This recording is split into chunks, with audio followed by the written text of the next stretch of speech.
Grabe, long time no see. Long time no talk. At tagal na, parang kailan ba yung last post ko? 2 months ago. More than 2 months ago. Hello! Asan ba ako napunta? Ito, naging busy lang. Papakita ko later ano yung mga pinagagawa natin. Actually, hindi. Nakita nyo na yon dahil yung last post ko dun sa decor channel natin, I think is yung update at saka design plan dun sa rooftop apartment. Hindi nyo pa napanood, check out nyo. Pero yun na yung state ng apartment ngayon. Sobrang dami nung nangyari. As in, ang daming ginagawa dun, ang daming decisions. So parang ako shocks, nakaka-overwhelm. Hindi ko kayang mag-edit pa, mag-shoot pa para sa vlogs. Kaya, ito tayo ngayon. Ngayon lang nag-hello ulit after more than 2 months. Ayan, naririnig nyo. Ang dami pang nangyayari sa taas. Continuous pa yung ginagawa. Mamaya, actually, mag-shoot din kami doon ng, for real lang mga transition. So, sama kayo mamaya doon. But for now, ano ba? Talagang may kotigo ko. Dahil, inisip ko, ano ba yung mga hindi ko na-share na mga bagay simula nung time na yon. So, ang huling naabutan nyo, nandito pa si Christian. Nag-birthday siya dito.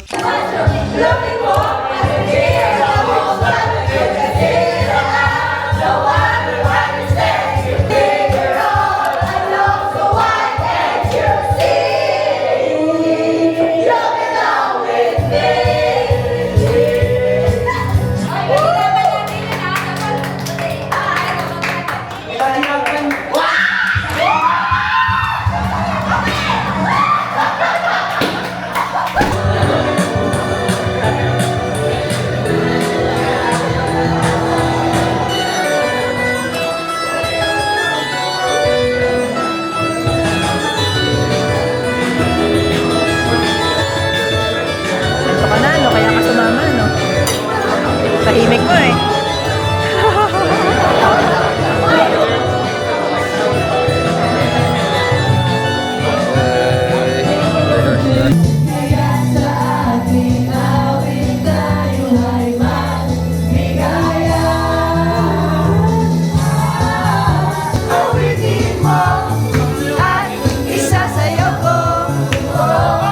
Alis na siya. Ha? Hindi pa ba? Kakabalik ka Kakadating mo lang? Kaya nga kakarating lang. Nakaano ka na? Almost 2 months. Kamusta yung 2 months mo sa Philippines? Like 2 days? Para 2 days. Bye! No! Bye! No, bye-bye. Bye-bye. See you later. See you later. Dapat pinupay mo, tapos 3 times per week. Kasi unlimited phone pa naman yun. Tapos after nun, umuwi ulit sila Mommy, sila Yaya. Nagpanggasinan ulit kami as in birthday ni Lola. Parang ganon, the usual na gawain. And bad news para sa akin. Nasira yung favorite kong cam. Yung favorite kong DJI Pocket 3. Nasira ko siya. Hay nako, nagva-vlog kasi ako. The usual, nagva-vlog tayo sa rooftop. Ang dami ko pang kwento noon. As in, ang dami kong shinare ng mga sa loobin, mga feelings, ganon. Nagdadrama pa ako sa rooftop. Anyway, kinabukasan, may shoot ako ulit. Nahanap ko na, nasaan na yung packet? Naiwan ko sa rooftop, tapos umulan. As in, dahil umalis ako doon gabi na, dahil inantay ko yung sunset, so ang dilim, nakapatong siya sa itim na upuan. Meron akong bag na dala, nilagay ko doon lahat yung gamit. Yung case ng packet na ilagay ko, so ewan ko, siguro sa utak ko na ilagay ko rin siya. Hay. Tapos ngayon, ang gamit natin is, balik ako sa Pocket 2, dun sa luma kong camera. Paano ako ulit bibili? Dahil nagpapaayos tayo. Ang daming gastusin. So, magpapaayos nito. So, may ginagamit pa naman eh. So, next time na ulit. Pero, I'm so sad. Pero anyway, gagawin natin. Wala naman tayong magagawa. Andiyan na yan. Hay. And, actually, isa pa pala, speaking of sira, grabe, ano ba yung mga kwento ko? Kaya tayo nag-French press kanina ng kape. Dahil nasira yung coffee machine. Bigla na lang ng isang araw or whatever. Ayaw na niya. So, bumili ako ulit ng coffee grounds para sa French press. Balik muna tayo sa lumang gawi. Lahat balik sa dating gawi. Hay. Hi guys, welcome to my vlog. Two fingers.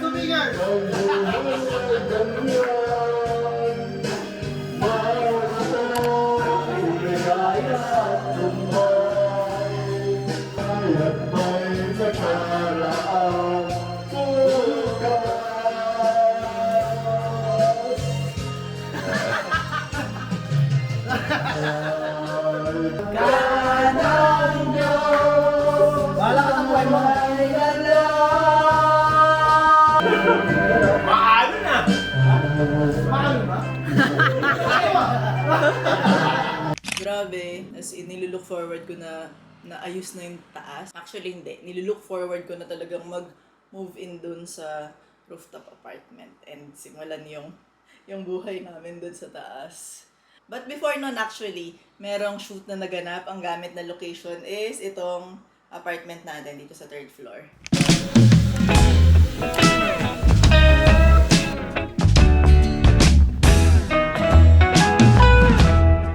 Question 2. Chat 1, take 1.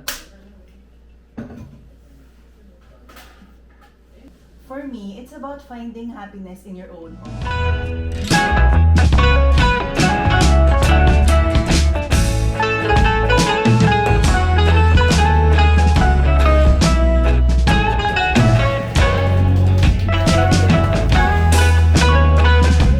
Sabi ko nun, di ba, na hindi, before Christmas mag-move in kami dun sa taas. Hindi. Malabo ata yun. Early next year, pero hindi ko na ipipilit na matapos this year. Dahil pag natapos naman yan, tuloy-tuloy na dun na tayo eh. So, enjoy na lang muna natin na nakastay tayo dito. Pero at the same time, na-adapt na ako. Tipo, kunwari, nag-workout. Ang sikip dito, ang sikip ng space. Hindi ko magawa ng maayos. Kasi imagine ko, pagka dun, may space na tayo. Tapos, kunwari, sa kitchen, ang laki na nung kitchen dun. Gusto ko nang gamitin yung ganong space. Pero anyway, enjoyin natin to. Tapos, enjoyin din natin pagka nandun na tayo. And actually, wait. Cute lang na angle ko. Tingnan niyo. Then, man cave ni Yusef. Ayan. Ayos natin ng konti. Dahil nung nag-shoot dito, yan yung naging holding area natin. Kaya, ganyan siya ngayon. Sobrang nice. Pero anyway, ubusin muna natin to. Mag-i-edit ako sandali ng files, maglalatag. And, mamayang lunch break, mag-shoot tayo sa taas para sa reel. Hi! Welcome back sa vlog! So, akyat na tayo dun sa taas para sa ating reel shoot. Naisip ko kasi, wala pa ako sinushoot na any transition. Aray ko. Ang perfect na state niya ngayon para sa before and after look. Kaya, ayan. Ito na siya. Ito yung state niya ngayon. Ang lapit na pero ang layo pa. Shoot na tayo. Cheers! Okay. So paano? Bakit ang konti? Recording. Ay, tatang tumingin. Ako si Monica? Stop ko na to. Recording.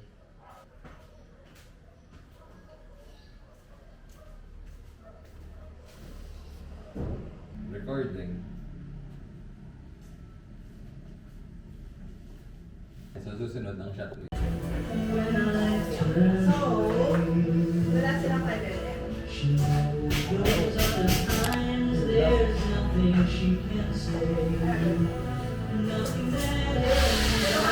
Puro lang yan.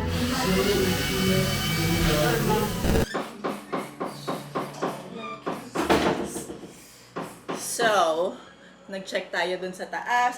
Sa mga ganap dun, ayan, busy-busy sila. And ngayon, mag-workout tayo. Kahit na hindi ako masyado consistent sa pag-workout, gusto ko pa rin na once in a while na mabalik-balikan siya para lang hindi mahirap balikan ng, alam mo yun, ng next time ng talagang full na may routine na. Ngayon, happy na ako na nagagawa ko siya once in a while.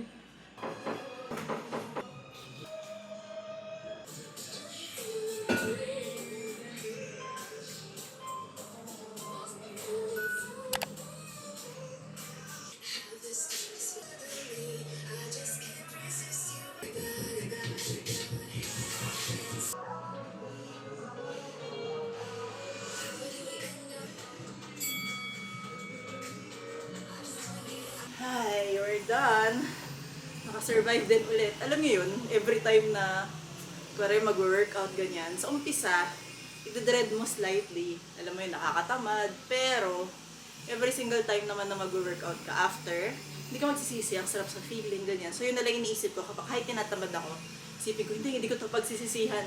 Mas pagsisisihan ko pa kung hindi ko siya ginawa. Ay, sana ma-apply ko yun sa araw-araw ng buhay ko, pero hindi.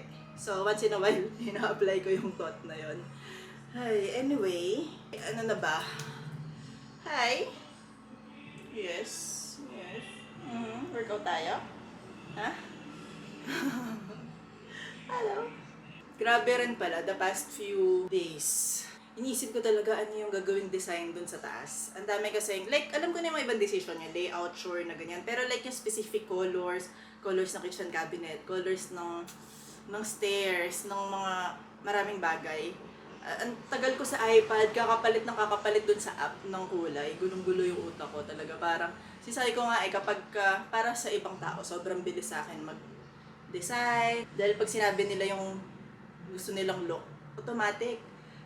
Naisip ko agad. Pero, pag para sa personal na ganyan, sarili na yung bahay, mas naguguluhan ako dahil sobrang ang daming gustong elements. As in, like, confusing. Pero, mukhang medyo nakaisip na ba tayo ng colors, ng ano. Medyo may final direction na, pero I'm sure may matitweak pa rin. Ba't ganoon talaga? Dahil dream home namin yan. Yan na yung mas pang matagalan talaga na space. Hopefully, di ba? No. So, anyway, yun lang muna. Okay, saan ka pupunta? Okay, pabush.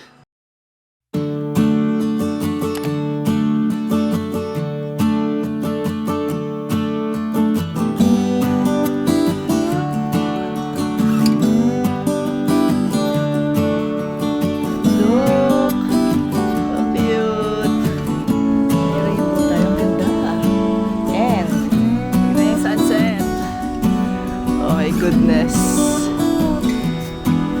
Wow.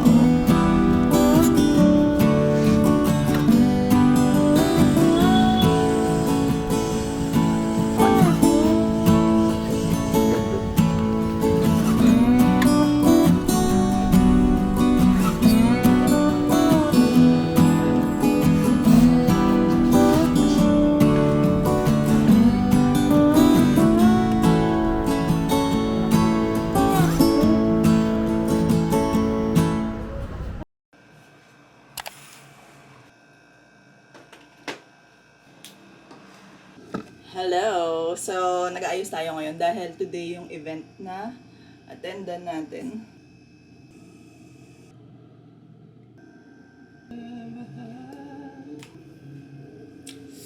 Let's go! Yan na, ito yung outfit natin.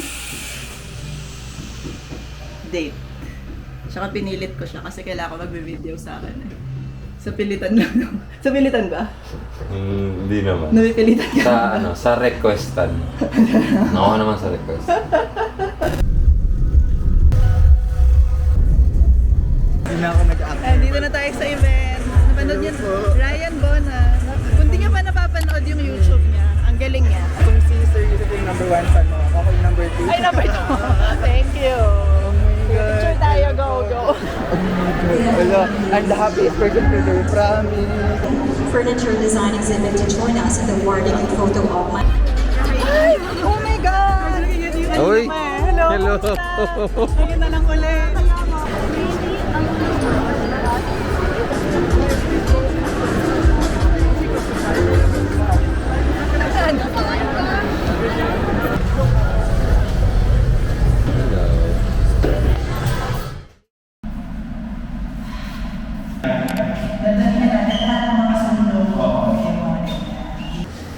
Ito yung next project natin. Hi! Ang ganda. Na-excite na ako. Na-excite na akong ayusin to. Minsan lang tayo may bear. And may budget. Yun talaga yun. No? We're back. So, anong oras ba kayo? 5:50, 5:20. Oh my goodness. Una-una kong ginawa is makiat dito.